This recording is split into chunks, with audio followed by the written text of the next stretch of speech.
Hi everyone, it's Mrs. C here. Today we'll solve the power negative 1 2/3 raised to the third power. Let's solve negative 1 2/3 raised to the third power together. First, we're going to convert this mixed number into an improper fraction. We multiply the denominator to the whole number and then add the numerator, resulting in negative 5/3 raised to the third power. The next thing we are going to do is write the power out in expanded form. So this means that we are going to write out negative 5/3 being repeatedly multiplied to itself 3 times.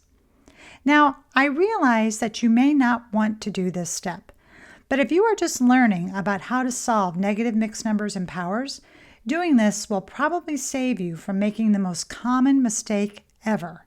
And that mistake is multiplying the exponent 3 to both the numerator and the denominator. Doing this is not correct. Instead, we need to multiply negative 5/3 to itself 3 times.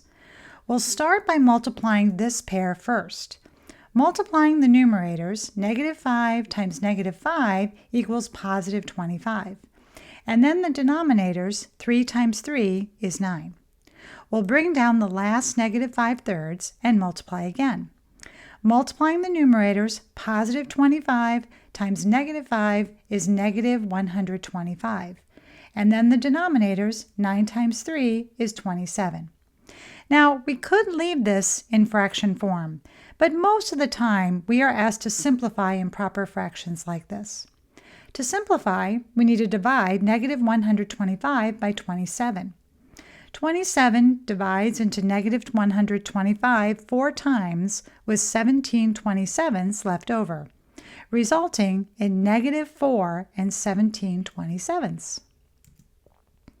Thanks for watching today, and I hope this example helped you out. Until next time, keep math awesome.